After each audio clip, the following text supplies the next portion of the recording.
Looks like pretty standard so far. A lot of emphasis from Fnatic, taking away some of those top lane power picks. Something that Misfits regularly picked up in their semi-final against them was Dinar, and Jarvan was banned away from them. So both these top laners going to be taken off the board, and this often puts sOAZ onto things like the Cho'Gath in their series. Well, we did get to see both junglers obviously try and get the lanes ahead in the early game, but none of them were really successful.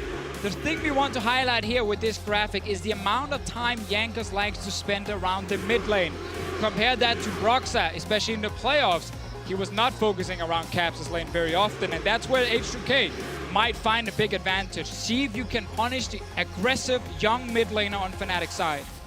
Now as we enter the first round of picks, we have to wonder what the setup is going to be. Will they find an early aggressive jungler to try to set up that mid lane for success? I'm looking at that Rakan right now. I feel like that you can't afford to give the Xayah Rakan combo away to H2K unless Fnatic going to get some. They should go Xayah instead though, if they actually want to play this safe, because if you pick Rakan first, enemy team can respond with Xayah Morgana, and then this Rakan will not do a whole lot. By taking the Xayah, you make sure that if the enemy team then picks the Rakan to deny the Xayah Rakan combo, you can just pick the Morgana yourself. You have the Black Shield to counter it, and it makes it very difficult then for the Rakan to actually play aggressive. And we've seen Jesiz enjoys the Morgana pick immensely, going to it even in some blind pick scenarios.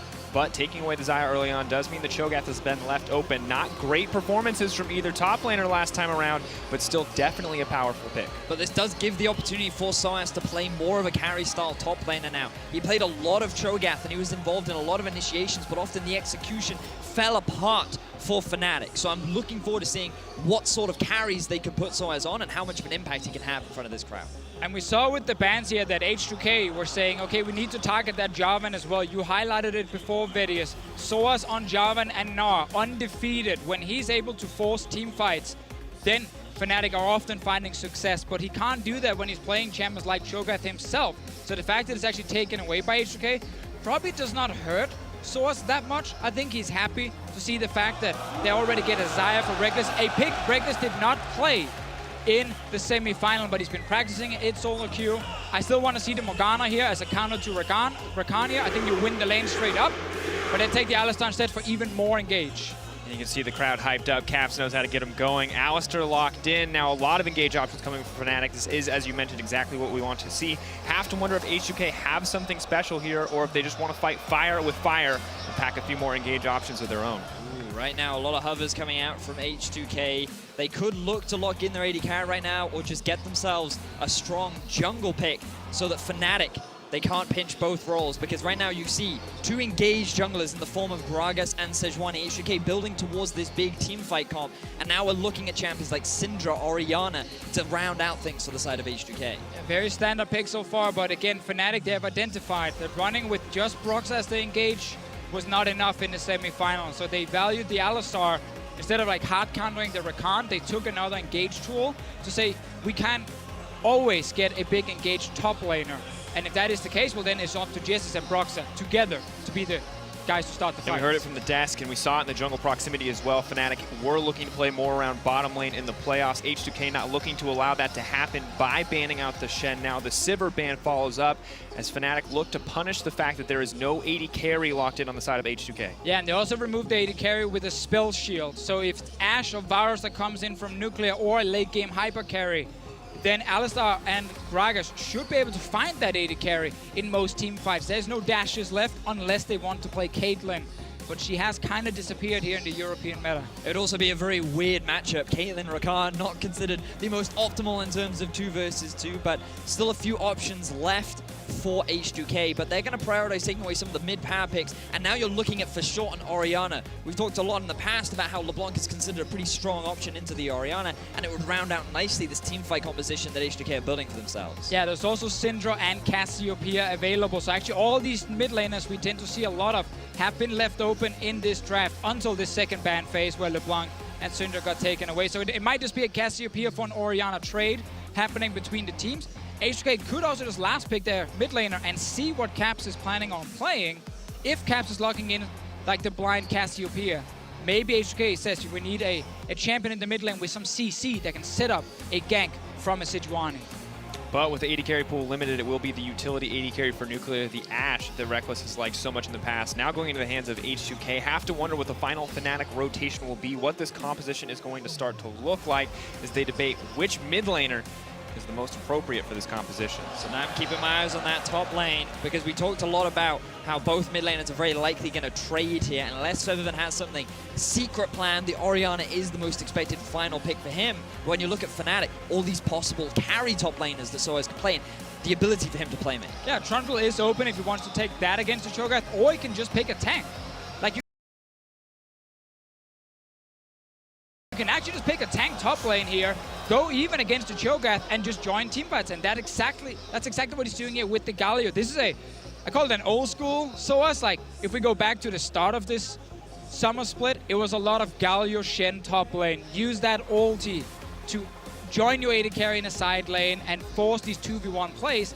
This is not necessarily the same kind of 1-3-1 strategy, but it is a team fighting top laner for sOAZ, and also a champion where he can follow up when Jesiz and Broxah dives in. It's also perfectly fine into the lane too. One of the big issues that most top laners have against Cho'Gath is that early push, his immense amount of sustain. You're going to have similar scaling for the Galio, who can just match his wave clear, has the ability to set up for ganks with his E, and when you pair that up with the Gragas too, there's a lot of threat both in the top lane and potentially down at the bottom with Alistar as well. Yeah, we talked a lot about H2K maybe looking towards the mid lane coming into this game, but they have drafted a combo that's not necessarily great at camping around the mid lane. There's no CC from your Corki. Sejuani as well really wants to gank lanes where there is maybe a champion who is melee attacking, so you can actually proc that passive very easily. We might actually see Jankos say, I'm going to go top lane here for the Cho'Gath, or I'm going to go bot lane with the double CC lane, AShe and Rakan, and that's why he's looking for some of his kills. And we were looking for potentially a carry performance to come out from Febiven. Now Corki maybe not as potent in the early game as we were expecting, not quite the build an early lead sort of champion, but definitely a champion that can carry you home if you get into that late game. Terrifying scaling on the side of H2K, and now as the compositions are composed, as the coaches shake hands, have to look at those win conditions coming in from each side, what each team is looking to do. And while we start this discussion, you can head on over to Twitter at LOL Esports is the place. Hashtag FNC win, hashtag H2K win. Let us know where your loyalties lie. Heard the crowd, it's loud and proud, even the same. And one of the things we talked a lot about for H2K was their ability to play around lanes in the early game, and it's going to be a little difficult for them when they have a Sejuani and not a huge number of lanes that have that amount of CC. So let's see what H2K can do against what will likely be a lot of pressure from Fnatic in the early parts of the game. Team's ready. Pressure starts to mount as the third, fourth place match. Looking forward, H2K have an incredibly hard road ahead of them, a battle for the third seed at Worlds. And this will not decide it, but it will set them on the right course to redeem themselves in the eyes of Europe. And for Fnatic, match one, a chance to remind people why they were the kings in the regular season, the old kings, here to make a name for themselves. And as you just said right there, playing for that confidence going into the gauntlet is so key. Both these teams are very emotional. We have heard it multiple times from the different players. We've seen it in game as well. When something goes wrong in the first game, things can start to fall apart quickly. Getting a win here in Paris in front of this crowd sets you up for success in that gauntlet. And now we can see pretty calm level one. Both teams poking, looking down for a little bit of vision. Now this jungle matchup, we've seen it before. Jankos taking a book from a page from the book of Trick after his series against G2, opting for the Sejuani here. But you mentioned mid lane, maybe not a high priority for those ganks. So do you think now that it is the better strategy to look to the top side, or maybe to help out this bottom side? I think you have a few options if you're from Fnatic side. I think top lane is an option to gank, but it's not really one that you have to invest a huge number of resources in, because trying to snowball a Galio isn't necessarily the highest of priority. He's naturally going to scale anyway, and he's going to just have a back and forth lane against the Cho'Gath. Meanwhile, in the bottom lane, I think you have quite a few options. When you're playing with an Alistar and you have the ability of the Xayah to also follow up with roots, there's actually a lot of playmaking potential, especially when you have this low mobility AShe, who's only really going to have a flash as an escape. Yeah, exactly. Like having Broxah around mid and bot lane seems to be the most effective way. It's very easy for sOAZ to ulti to the mid lane at level 6. Miasma from Cassiopeia makes it very hard for Febiven to escape a potential Gragas and Galio gank as well. On the side of H2K though, I love when Sejuani goes to the lane with the melee champion. In this case, it is the Cho'Gath in the top lane. If Galio is pushing aggressively early, that is a gank you can go for as Jankos, but you could also just be an H2K team saying, we don't need to force a whole lot in the early game. We have great scaling within our composition and focus more on trying to react to where Fnatic is putting the pressure. I'm looking forward to seeing how this mid lane matchup goes, because you can already see Caps really playing in the face of Febiven, but we have to remember that in their semi-final matchup, Caps, he really didn't get that huge amount of jungle supporters. Speaking of both junglers, they will touch heads. For a bit of a fight here. Paris is ready. Paris is hungry for blood. You can hear the crowd erupt, but will just be the small trade. But we were talking about the mid lane, as you can see on the bottom of your screen. That's a fairly low jungle proximity there from Caps and Broxah. He preferred to invest his time into the bottom lane, very typical Fnatic style. And Caps kind of left to fend for himself, and he demonstrated that he could hold his own. But now I don't know if Broxah can hold his own against Jankos. A little uncomfortable way to start. Jankos playing so much more aggressive than we saw in his series versus G2. A solid start so far, pressing that early advantage that he just has. Happy to continue trading with that Gragas. And again, he's playing around that top side. He's allowing Odoamne to be aggressive in his lane and try and push into Galio early on. He's securing that Rift Scuttler for him as well, and sOAZ is just trying to pick up whatever farm he can. But so far, it's been a start where both junglers have met each other once. They kind of poked at each other a little bit and then stepped away. No early ganks just yet. The classic high five. We finished our first clear moment. We did it! Yay! 3 cams, we're both still healthy. Yay, tank jungle meta. Well, no kill pressure comes in, and of course Cloud Drake on the menu means that not going to be a whole lot of pressure to look for those early objectives. Checking out the bottom side, this is really one of the few places where we think we could see that constant aggression, as there's so much reliable engage on both the AD carries and supports past that level 6 mark. But the important thing to remember as well is that even if there's not a huge amount of early game action, that's not an issue for either team. Both scale very nicely. AShe, Xayah, both very good scaling late game carries. The same for Corki and the Cassio. Both do very well in the later stages of the game. And you have 2 big beefy tanks to play around in the form of the Gragas and Galio for Fnatic, and the Sejuani and the Cho'Gath for H2K. The big difference between them is that this Cassio and the Xayah are mainly going to be focusing, trying to kill the front line. They have a huge amount of DPS in the later stages. They have to make sure that they can just kill this front line that's trying to get towards them.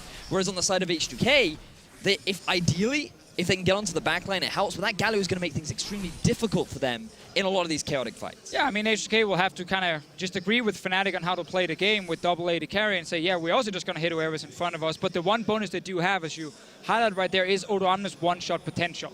If he can actually get to that carry in the back line, we know Cho'Gath can kill it. Jankos, though, he's around mid lane. Looking to move forward. 2 stacks knocked down, looking for the 3rd, potentially a 4th. Will not find it. Caps now pushing back. And as you guys can see here, this is like one of the reasons it can be hard for Sejuani to really camp around mid lane when you have a ranged champion like this, because you do not get those quick stacks into a stun and then some burst damage from Jankos. So Caps just end up walking away, saving both summoners. Caps also picking up the cleanse, showing a lot of respect towards both the AShe arrow and Sejuani. Bit of a free summoner spell against those 2 hard CCs. Really going to be valuable in the mid game and limit a lot of the pick potential coming out from H2K. Well, now we kind of have to wonder what exactly is going to happen, because as you mentioned, if both teams are content to scale, looks like the one source of constant action we're going to have is the jungle. But of course, Cast a Curse, as I say it. Chei looking to get aggressive as well. Yet still, eyes remain on the jungler. Have to see how each of them will perform, because let's be honest, both of them looked like they were crumbling under the pressure during their last series. Yeah, Jankos, he did go out and say on social media, yeah, after we lost that Baron, things really started to get rough for the team. And this is obviously one of the reasons H2K are so hard to predict in these games here, because you see a lot of good things from them. You like what they're doing during the regular season, and they go into this game against G2 and actually performed well in the first one. As you guys can see when we switch over. Fight in the bot lane though. To keep our eyes, Ignite's going down. Nuclear's still alive, pulling back, staying safe. Flash available for Rekkles. The Ignite not going to do him out in the end. Remember what we talked about in Champion Select 2, the 2 versus 2 in the bottom lane. Really going to be difficult for Nuclear and Chei as they go up against a bit of a fabled bottom lane now in the form of Fnatic and Jesiz and Rekkles. We might actually get more action here. This is the graphic though. We can talk about that after. Let's see if anything happens. Caps is still around to try and force them away. We were wondering what each team would look like coming into this series. Now, historically, Fnatic, earlier in the season, it was all about that bottom lane. It was all about Rekkles on that cannon. And now here in the playoffs, backs against the wall. Looks like they're looking to rinse and repeat, because that's not Caps building an advantage for himself in the mid lane. That is Caps roaming down to the bottom lane, and all of Fnatic ready for a fight. The Summer Split MVP Rekkles on the Xayah pick here, doing really well in the laning phase. The graphic we just tried to show twice while the bot lane were busy fighting each other was basically highlighting that H2K in that first game against G2 were playing really well. They were actually leading in the game. They were setting up for that Baron. As Jankos said, as soon as they lost the Baron, it all fell apart. And that, again, is the problem with H2K. If you mentally are that weak that after losing one game, you crumble in a best of 5, then it is very difficult to start believing in them, suddenly turning it around and winning these big, important matches. Luckily, though, H2K, they have another chance to prove us wrong and show they've changed. They've improved since last week, and they are ready to actually take down Fnatic. And the other side of that coin is we have to remember, yes, they crumble when the pressure is on, but right now, pressure not really on. They still have their spot in the gauntlet. They still can, in theory, walk that road to Worlds. But this would be an excellent first start. Cap's gonna get caught up. Quick cleanse to stop any action there, but a summoner burns. Beautiful ultimate there from Caps. Seeing Jankos come out from the brush, immediately uses the ultimate to stop the follow-up from him. He has the cleanse to break away from that glacial prison too. And even with Chei making his way up into the middle lane, Caps was able to get away from the gank. And this is something that we did praise Caps for. He is someone that teams like to focus, and so far he's dealing well with the pressure. Well, we're also seeing H2K go back to the regular season roots here. Chei goes into mid lane. Jankos goes into mid lane. They try and get Febiven ahead in the lane here. They have to settle with just getting a cleanse. And that ulti, Jankos' own ulti, will be up very soon again. And I would still love to see him pay a visit to the top lane, but if they feel like they can't actually leave the bottom side because of all the pressure, then it gets really hard for H2K here to find an opening. The other thing they're going to have to be mindful of as the game progresses is sOAZ on this Galio too. He can't TP in with the Shen, but he can still act as the hero in those clutch moments by using that ulti to join in some of those dangerous situations and help the team out if things start to go awry. And of course, eyes on the top side of the map right now, it is very even. Cho'Gath, the two tanks just trading back and forth. We saw a small skirmish there earlier. Odoamne getting a little bit of vision down on the blue buff. Broxah already tried to steal the other one away, not looking to let H2K be successful in that mid lane. But gentlemen, I like that we've seen what both teams want to do already. H2K playing around the mid lane, looking to set Febiven up. And for Fnatic, it has been all about the bottom side. And Jesiz just continues to get aggressive here. Yet another fight coming out. Decent damage goes down, but Rekkles really not looking to commit. Ulti comes out from Jesiz. Chei turns it around. They're not going to follow up on this any further, but very aggressive trading. I mean, they keep winning these trades here, which just give them control of the lane to keep pushing in, and it's just a matter of time before they try and make a power play on that bottom side. Obviously, Caps losing that cleanse means he can't actually get arrowed. Arrow coming down. It The hits. sniper coming in. That's going to be the package. Now Febiven's in trouble. Damage ticking down. Cap's now going to have to run for his life. Miasma comes in. The flash over the wall. Amazing patience. There goes Febiven. What a dodge! Comes out. One more rocket, baby. Flash in. First blood. Beautiful play from Febiven. He was waiting for the ultimate. Just as he reads it, he gets the turnaround and they get the kill onto Caps. The same player that got hit by every single Cassiopeia ulti against G2 in that third game just had a nice little step here where he turns around and he secures the kill for his team. Great to see from H2K. Febiven, he had a bad performance, but he is making up for it now with the support of his team. But Fnatic, they want to answer back. Jesiz moving forward. Chei not going to have it. Alistar no ultimate, and that means he's going to drop in an instant goodbye. Another kill over to Febiven. Oh, Jesiz, I'm not sure what you were trying to do around that mid lane. sOAZ was moving down though, so maybe they were trying to set up a play with the Galio, but not having that ulti means you are very, very squishy in the early game, and Chei with the instant reaction on the Rakan. Love this roaming from Chei and coordination with Jankos. H2K really returning to their roots and setting up Febiven for success so beautifully. This Corki is going to start to scale like a madman. Already completed the Sheen, working his way towards the Trinity Force. And as a classic caster saying, that is where the power spike will hit for H2K, and that's where they can really look to force an advantage over their opposition. Really look across the board. and especially back at this individual play. This is exactly what we wanted to see from H2K, and just such an impressive way to start the series. And I just love the use of the arrow. You can't make a play happen down bot, so let's try and make something happen in mid. It lands onto Caps, and you think that with the flash, dodging the ulti, everything going in his way, all he has to do is land the ult, but Febiven reads it. He gets the sidestep. Chei is here to add a bit of support as well, and everything just goes in favor to set up Febiven for success. As soon as Caps did not flash the first arrow, then he was left in a very tricky situation. H2K, with so many members invested around that lane again, finally found the success they actually needed. Broxah have still not been able to succeed with any ganks. He's been focusing just on farming and placing down vision. Top lane right now is even, and bot lane is still in favor of Fnatic. The other thing to remember as well is that bot tier 1 is getting very low. Rekkles and Jesiz have not stopped pushing. And because of all the vision control they have over the river and all the pressure from Jankos in mid, there's been no threat of anything towards the bottom half of the map. So now Fnatic, they could look to make a play down the bottom side. Well, Jankos is on his way. Remember, sOAZ cannot ulti from the top lane. He needs to TP in. Broxah is on the bottom side, but he's pretty far away. He might be spotted here at the red buff. So H2K, they know where the jungler is at the moment. Trying to relieve the pressure, maybe. The tower slowly being chipped down, the matchup slowly being lost. H2K want to get the bottom lane back under their control, but Jankos, is he just wasting his time here? We're waiting for that engage. Yeah, remember, ultis available from Jesiz and Rekkles. Rekkles can use that ulti to dodge the Sejuani engage here. H2K will back away for now. They're instead going to try and take a red buff. And you can hear the crowd chanting for action. Do it, do it. As they wait for Jankos to try and set up a gank, but he decides it's too risky, not worth it. Backs away, but they do get a lot of vision down in the bottom half of Fnatic's jungle and around this early Cloud Drake. Oh, and it's the mid lane show once again. May not be the support of the jungler roaming down, but the top laner instead. Caps, no flash to his name, but a cleanse. Not going to help too much against that rupture. Luckily, Cho'Gath a little too slow, a little too big, too easy to dodge. Now, however, as we look at it, no real major advantages. We saw the first 2 kills, a kind of an explosion of action here in this early game, but everything feels to have calmed down, maybe waiting for another window to look for those opportunities. Yeah, and while we did talk about both teams, you know, good scaling and everything, the slower early game that happened before we hit that 10-minute mark was really good for H2K, because again, they were playing this draft where there wasn't that many easy lanes to just constantly camp. They couldn't like go mid lane pre-level 6 with the Sejuani and execute anything because it's a Corki sitting in there.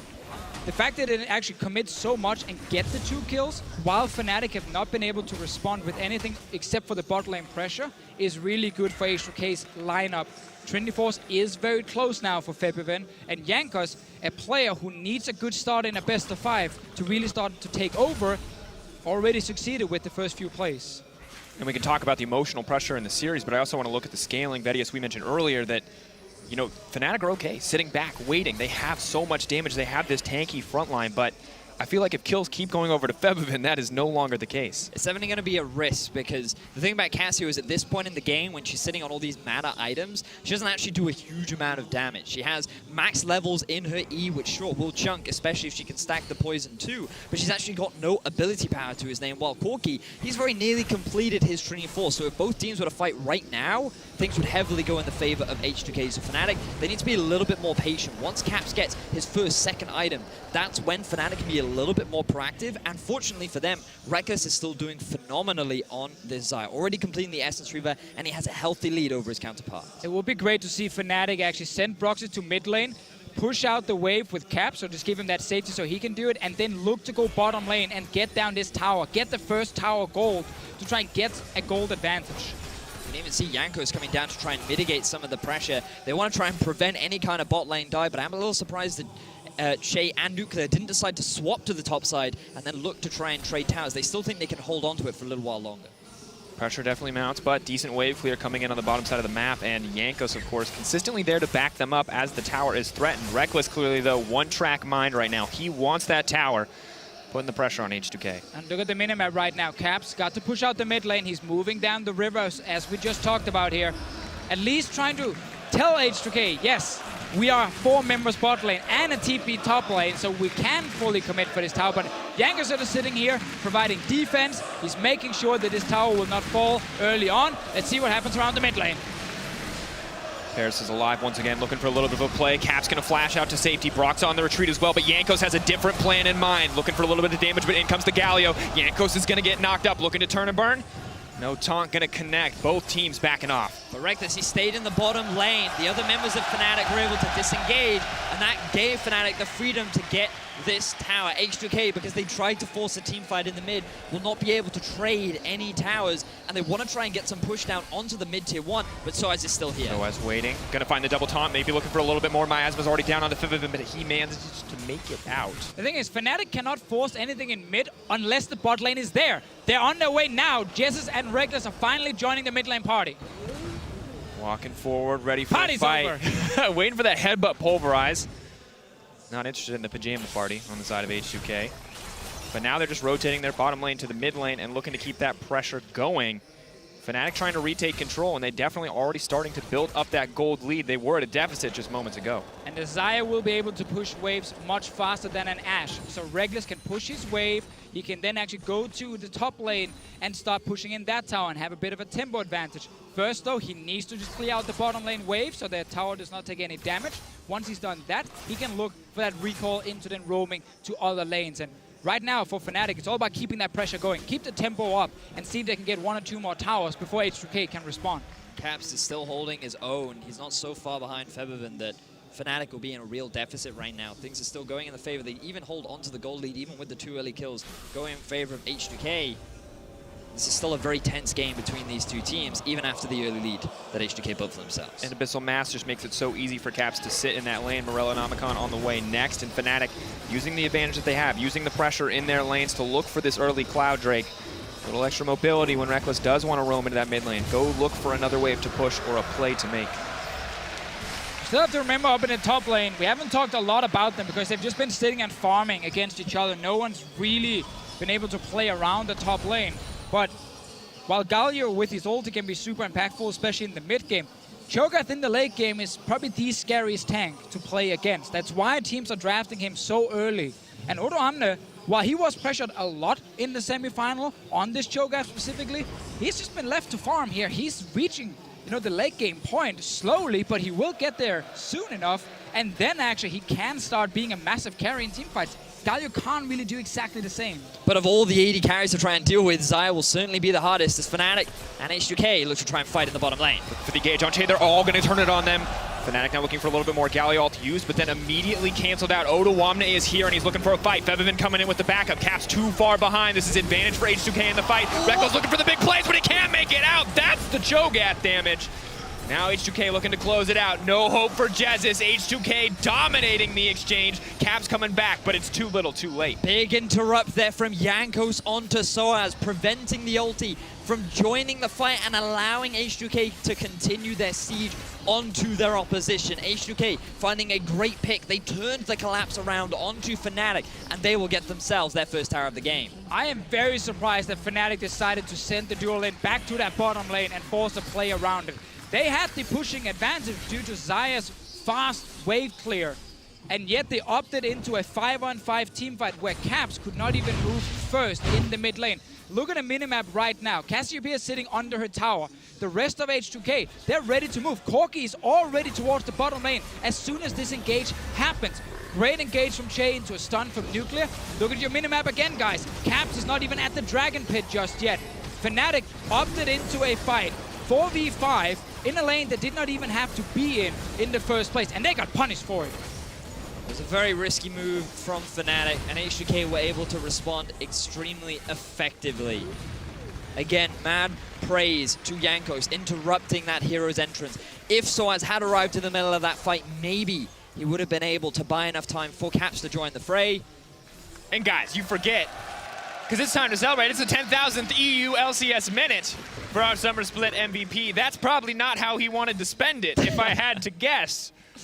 But just generally, we can start to understand why Fnatic might be looking to put attention on the bottom side. And no, gentlemen, it is not because there's been 10,000 minutes of Rekkles gameplay, but because of some of these fantastic stats coming out. Fnatic, though, finally adapting as we see them move to the top side. So one of the big things about Rekkles is that even after Fnatic struggled in their series versus Misfits, he was still one of the most consistent performers. He was still able to output very high damage numbers, but he wasn't truly a carry for the team of Misfits. He wasn't able to do a huge amount on that AShe. But now Fnatic, they have a few more options in their kit. They have the Alistar, they have the Galio. And Fnatic, they still have windows to come back into the game, but H2K are playing this early game beautifully. The question is, can they hold on to it? Well, Rekkles getting the MVP in the summer split was the most one-sided MVP vote we've had in a long time. In the spring split, Mr. Chachi beat Sven by 2 points. It was a landslide victory for Rekkles here. Almost every single vote had him either #1 or #2. And this is, of course, from broadcast, from players, from coaches, from third-party media. It was a very, very one-sided race.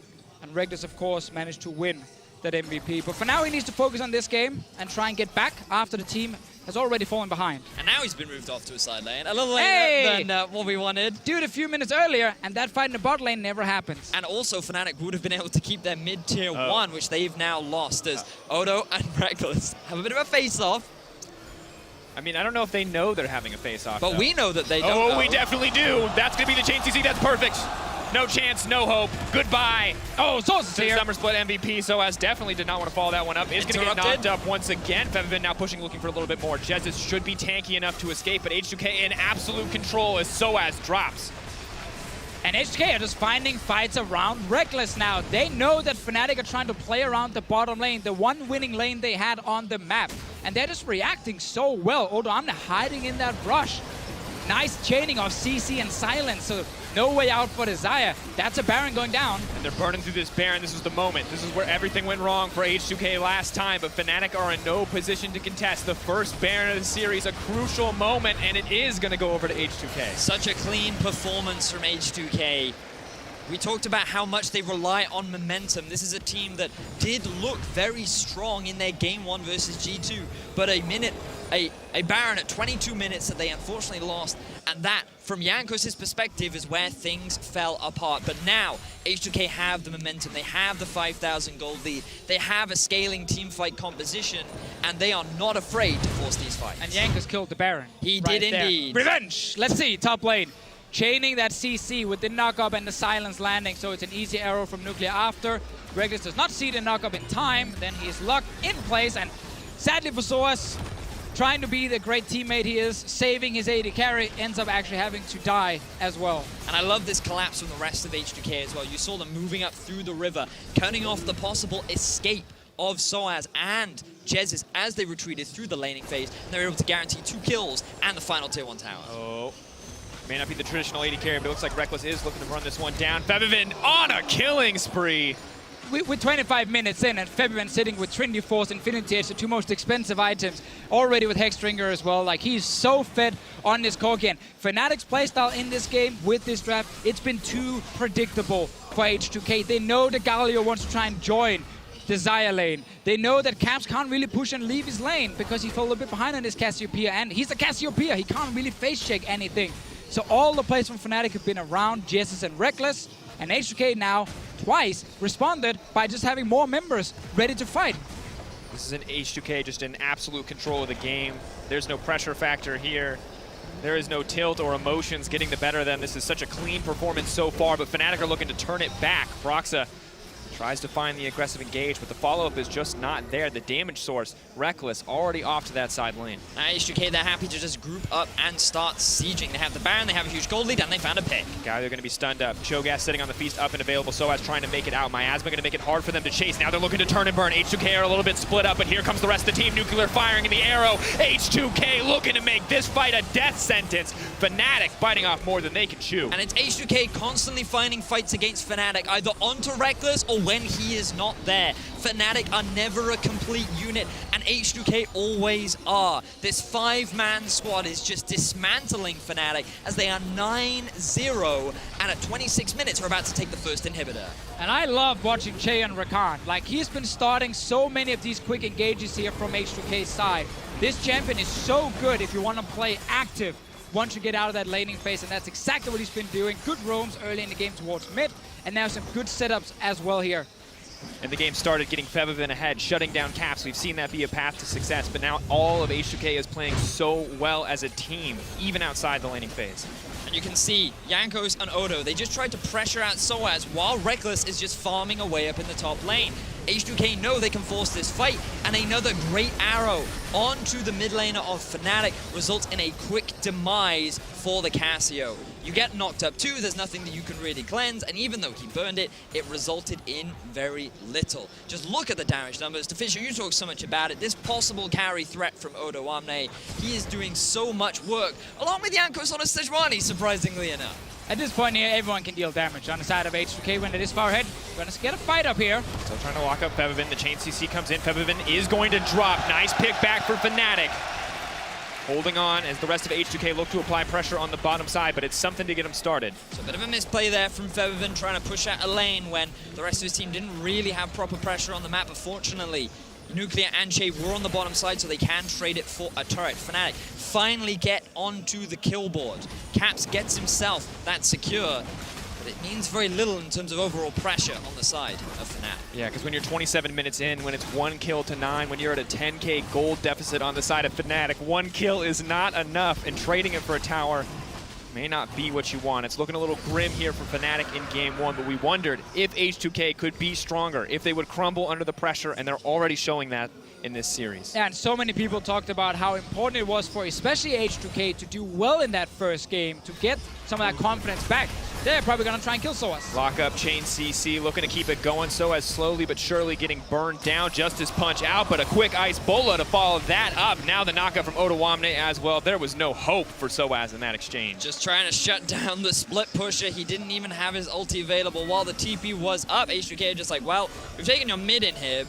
We have a wave slow pushing in top lane. We may as well just start grouping up and forcing fights bottom. Febiven, he's on his way through the jungle now. Fnatic, they only have 4 members. H2K, they could go for a dive if they wanted to, but there's always that element of risk of the Fnatic zone. Flash forward, Caps looking to be the playmaker that the team needs. Now knocked back into the tower. Fnatic trying to find advantage right here. 10K lead. Jesiz keeping the fight going. Rekkles, Caps still alive. The tank line is down. H2K have a massive gold lead, but it may not be enough. Febiven has lived through everything. He is starting to the retreat, but Rekkles is hungry for blood. Now moving forward, Jesiz takes down Jankos. Body slam moving in. Fnatic are looking to regain control. sOAZ is alive in just a few seconds. TP is ready, but there's no wards behind him. They got a few minions in the mid lane they have to deal with. Pulling back, they have to protect the face, but a beautiful, beautiful fight coming in from Fnatic, finding that opportunity in a clutch moment.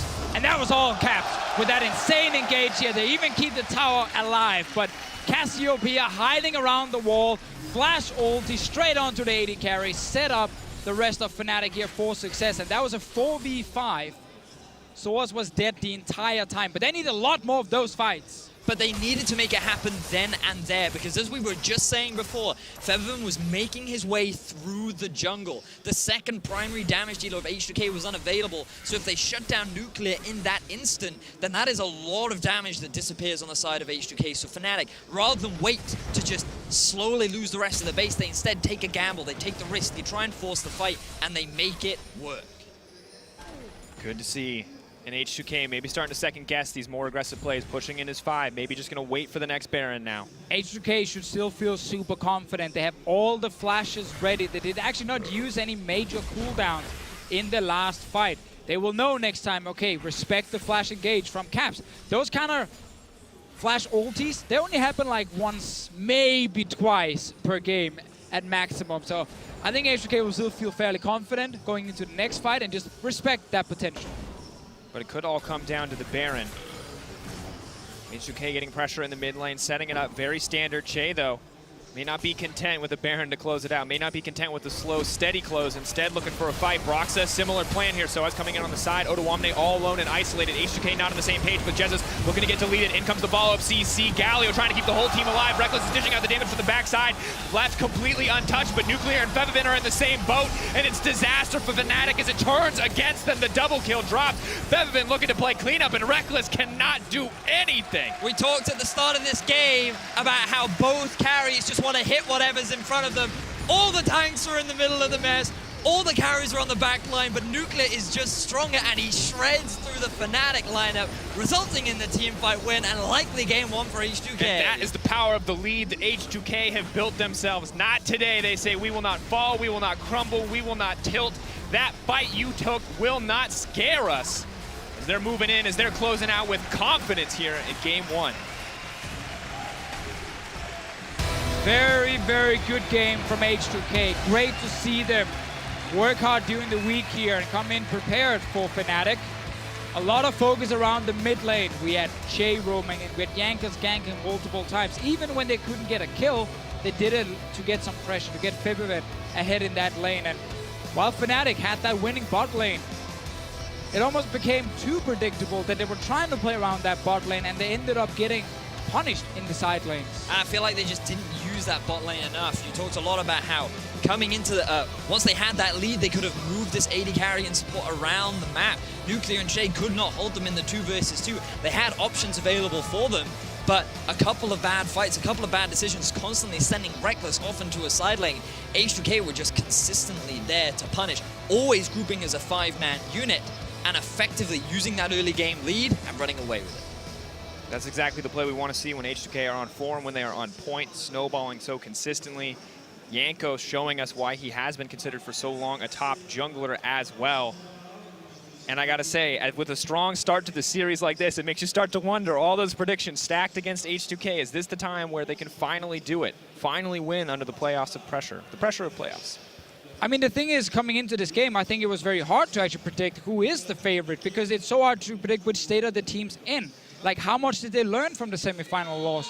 Do they have time to actually fix some of those things within just a week? And the fact that H2K have such a good first game is great for them. Fnatic, though, on their side, when they draft these comps here where they can't really play around caps too effectively, and in this case, sOAZ is on a tank, they were lacking a bit of punch in that early game from the top side of the map. Broxah on Gragas did not find any ganks at all. Elise is still his most successful pick in the regular season. Banned away. Always banned away. He banned it. They banned it, you know. So the thing is, for Broxah, he might need to find an early game jungler where he can actually try and gank his lanes more effectively if he wants to get caps ahead especially. All right, well, you've heard what we have to say. H2K started their way to victory in game 1. Let's head over to the analyst desk for a closer look at how that went down. Thank you very much, Drakos. Now, I heard you referencing how hard it was to predict the series, and my 2 analysts agreed that it was difficult to predict, but that so much would hinge on H2K getting the first victory, of getting the win in the first game. So obviously, this will do a lot for their confidence. Yeah, for sure. I think H2K and Fnatic, they're both very, very emotional teams, and I think a start to this series in this kind of fashion is very important. It is. Let's take a look at the picks and bans for the first series, or for the first game of the series, rather, because we had a lot to say about the semi-final draft and the semi-final approach of Fnatic to the game. So, did you see a lot of improvements here, Zabutin? Actually, that's kind of weird, because Fnatic could just try to play the side pressure, as we said, or play the meta. And they try to go directly in the jungle mid-pressure draft with Cassiopeia and Gragas in the jungle, where H2K went Fnatic semi-final style with the side pressure with the Sejuani. And just instead of a Talia, which is the most common, they went for a Corki to scale a little bit more in the late game. And actually, there was no pressure in the early game from Broxah, so they didn't satisfy the condition of jungle mid-pressure. And H2K was 2 kills ahead for the Corki, and it was kind of already too late. Well, we're also going to take a look at that first blood brought to you by Acer Predator, because it was so important for Febiven to get a good start. Also, great arrow starting from the bottom lane, Yamato, and securing that engage. Of course, looking at, H2K's composition, their only win condition is the package. Because Cassiopeia is supposed to have pressure the entire time, but Broxah was very, very inactive. The package comes online, and all of a sudden we see this H2K that we've been longing for. The one that they play 3 as a duo together, as a trio, I mean, and of course, set these things up and get a big advantage on the Corki that is so important in such a snowballing matchup. Yeah, we also see that here, Jesiz and Fnatic, they try to do something more and try and get a kill back, but it doesn't work out. And we talked a lot about this man, how versus Perks, it was just sad to see, because Febiven had been fantastic in the suburb split, Zabutin, and it's very important for him to get ahead and for him to control these games for H2K. I really think like H2K is more a team that should be playing around jungle mid-pressure, and they choose something else, but eventually Febiven was fed, so he could carry the game the way he used to during the regular season. And that's a clever choice, I think, from Proli to give him a scaling pick where he can actually play passive in the early game, but show himself during the mid and late game. The transition was perfect on the timing of the Trinity Force. He just screwed completely Fnatic on the first skirmishes. It's like if you just compare the compositions, H2K, the win condition is the package, which is 8 minutes in. So it's very important that you use the Cassiopeia, use the Gragas to get advantages in the early game. But they didn't do it. The first gank onto Cassiopeia was from the Sejuani. And of course, Jesiz tried very desperately to do something into mid. This has been a very big weakness for Fnatic. And I think what they need to do is either play around Caps, which is a phenomenal player, a clutch player that can gain pressure, or they just need to give him a Tilia, even Twisted Fate, just something that you can leave in mid lane, can join from other directions and then play like that. Well, Yamato, the next replay we want to take a look at, you were pointing out how with a teleport that comes in, Fnatic is not connected to Caps at all. It seems like they're not talking to him when they're making this move. Not at all. They are TPing, forcing on bottom. Right now you can see Cassiopeia in mid lane is farming a wave. You can see it on the minimap. She's not connected to the game at all. I feel like Fnatic is playing 1v4, v5. Caps is playing it his own game where he's getting pressured. Of course, Corki was first to the wave after basing first, pushed in the wave, he's 2-0, he's gonna have pressure, but they're committing into this bot play. Yeah, we're gonna roll this replay out, 17. Yeah, the worst part, I think, into this decision is there is no tower on the bot lane, because basically in League of Legends, you always do a move to get one objective on the map, and there is nothing big to get. Top lane was available for a push, mid lane was pushed, and Cassiopeia has to wave clear before, so they get like directly on their opponents without any response from the mid lane, and eventually they just lose the team fight. Well, a huge advantage here for H2K, and we gotta remember they were also already up 2 kills on a big advantage, so even if it was a bit of a harder fight, they would have still had an advantage going into it and just cements it. This guy here on your screen, someone we've always looked at for being quite emotional on stage, Jankos, now up versus Broxah, but is it fair to say that Broxah really didn't give him a hard time? Not at all. I think Broxah was non-existent, played around the wrong lanes. He was totally predictable in his way to go into bottom. Sejuani was around at the right times. Jankos pressured at the right times around mid, was there for the package, and did a phenomenal job overall and outshone Broxah. Yeah, I totally agree. Actually, Broxah went passive against a babysit jungler. Sejuani is kind of a babysit jungler. You just hold the mid lane when the mid laner is away. But basically do nothing but farming or pressuring a little bit the side lanes. So he should have been pressuring more the mid lane, definitely. All right, we want to see what happens in game 2. Fnatic, if I summarize it, it was not entirely the draft, it was more the focus of them in-game. Give Cap something that he can do well on, because you guys think that he merits the trust that you put in him if he can carry. I think as a player, he's a phenomenal Cassiopeia, but when you have a Cassiopeia, you need to play around. You need to commit to the idea that you play around it. But once again, Fnatic showed that Jesiz doesn't know how to pass through mid, Broxah doesn't know how to pressure mid, so they need to put him on a Talia that he can support the side lane fights, even though he doesn't get any attention. Yeah, we should also hope this is a best of 5 and that doesn't happen what happened to the teams last week after losing that first game. We hope that they can shape up and give us a good series, but after an early exit in the semifinals, H2K are looking to make a statement here tonight. Join us when we hit the Rift back in a couple of minutes.